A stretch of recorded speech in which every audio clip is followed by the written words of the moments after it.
As a dog breeder, is having an oxygen machine really that important? Is it necessary? Today, we're gonna talk about one of the most important things you should have as a dog breeder, as someone who's raising puppies. Stay tuned. You're not gonna wanna miss this episode of Breeders Hacks. I got you right now.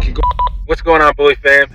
What's going on, Bully fam? It's your boy, the educator, the scientist, Mr. Double Muscle Line Bulls, bringing you another episode of Breeders Hacks. So today, I want to talk about why, like, when you're raising newborn puppies, you're having litters, you're breeding dogs, whatever the case may be, why it's so important to have oxygen, and particularly an oxygen concentrator to be exact, right? This is why I always will have one, and it's a quick conversation that I think needs to be had. So the reason why it's so important is because look at it like this, right? I'm gonna share with you guys a story right now as to what made me get one and always have one for practically the rest of my dog breeding career. As however long I'm breeding dogs for, I'm always gonna have one of these. I wanna explain why, right? So early on in my dog breeding career, when I first started getting into really breeding dogs, I produced this one puppy that was like one of the best puppies I had ever created, right? And she was a little bit troubled. She was having issues. I was doing everything I possibly could to keep this puppy alive because of the fact that this puppy I knew was gonna set me up for the rest of my dog breeding career. This was a real foundation puppy, a real foundation dog. So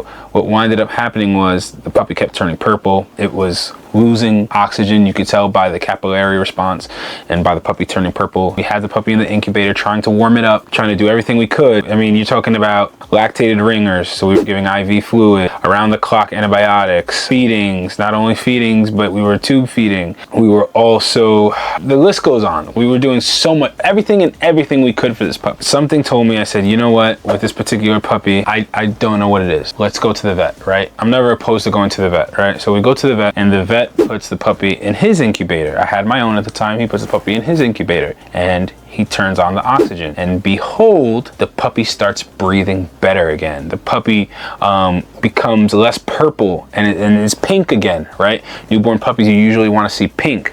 The puppy wasn't having a hard time breathing anymore. The puppy had a really hard time. It had a hard time breathing. The breathing got better. The color was coming back to the puppy. The puppy was becoming more lively. And the difference that I noticed is he had the puppy on oxygen. So the puppy was in an incubator and the oxygen was connected to the incubator. So the puppy was able to get more oxygen. In turn, I mean, what happens when you go to the hospital and maybe you have a hard time breathing, they put you on oxygen. So it's the same thing, you know? So the puppy was on oxygen and it started doing so much more better. That was in the morning. By the afternoon, the vet had told me, well, you do realize that we're not a 24-hour facility, so we can't leave the puppy here. You will need to bring the puppy home with you, and you could bring the puppy tomorrow.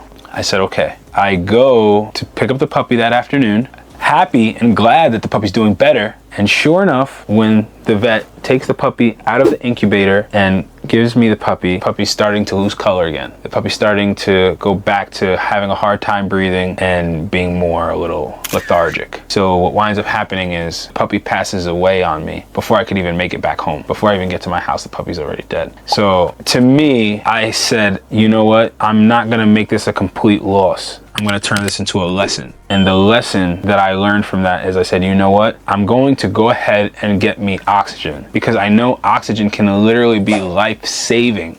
If it helps save humans, imagine what it can do for dogs, all mammal, you know? So I said, even if the machine saves one puppy, it was worth it, right? So sure enough, I get an oxygen concentrator, and the next time I ever come into these situations, I get a much higher success rate now of puppies surviving, because puppies that are having trouble, just like anything else, why do we use incubators, right? The same reason why they would have a newborn premature baby in an ICU unit, right?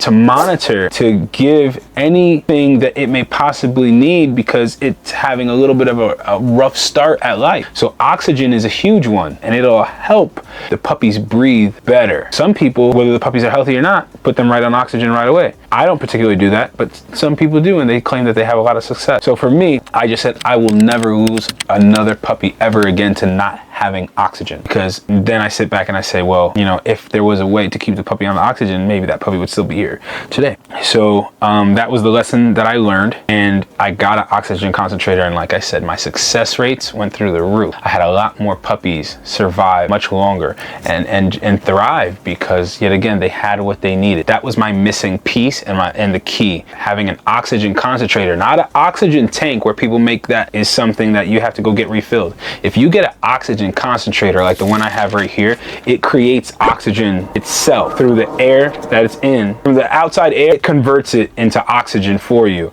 rather than having to buy like one of those tanks that you see like smokers use and stuff like that. So the thing with the oxygen concentrator is, I mean, hey, you can buy them online. You can find them on Facebook Marketplace, things like that, Craigslist, the list goes on. Anywhere that people, you know, sell stuff, you could probably find one. Like I said, I got mine online. If you guys are interested, you can drop a comment or whatever, and I'll tell you where I got mine from. With the oxygen concentrator, you never have to refill it because it consistently makes its own oxygen. It's actually cool because it's like it really is like a one-time investment. And I've had ones that last 5-10 years. I'm gonna show you guys, like, when you're buying one, so get one that at least goes up to like 5 liters. You see how it says the 5 on there? It goes by liters, how much oxygen it can push out. So when you're using like the big incubators like this, you want it to be able to at least use 5 liters. Really kind of like the minimum type of machine that you want. Anything less than that may not be sufficient, but at least like 5 liters. But generally, when I'm running it in here, I'm usually anywhere between 2.5, 3, maybe 4 liters. That's usually how much I'm giving to the puppies. They do sell, like, for example, when you're transporting puppies, and I think I have one laying around somewhere,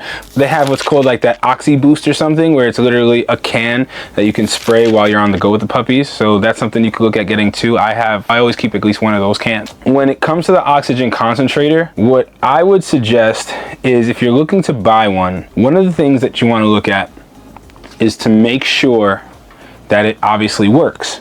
Well, if it's pumping out air, how can I tell if it's actually working or not? I'm going to show you guys right now a little science project, right? A little science test. So we have our switch right here. So here's a way to be able to tell if, say you buy a machine online, or say you buy a machine from someone on Facebook or whatever, and you want to be able to tell if it works. You know, you could take a paper towel, or ideally a match, right? Here's what you do. So you go ahead, roll it up like this, set it on fire.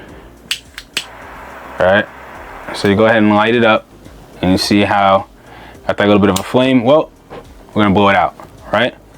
Flame is gone. Here's what we do. Turn on the oxygen machine and simply add oxygen and see if it starts to reignite. If it reignites, then you know oxygen fuels fire. See? So we just go ahead, give a little bit of oxygen, boom, blow it out, gone. That's how you can tell if the oxygen machine is working properly. But it's super helpful, super useful. I've saved so many puppies with it. I think everyone should aspire to have it. It may not be something that you get right away, but it's definitely something I would work towards. Like I said, saves a lot of puppies, helps their breathing and everything, whether they're troubled, whether they're premature, whatever the case it may be. So do your homework, do a little bit of research, look into oxygen concentrators, and I'll see you on the next episode of Breeders Hacks. Drop a comment down below and let us know your experience, or do you have one, or you think about having one, whatever the case may be. All right, guys.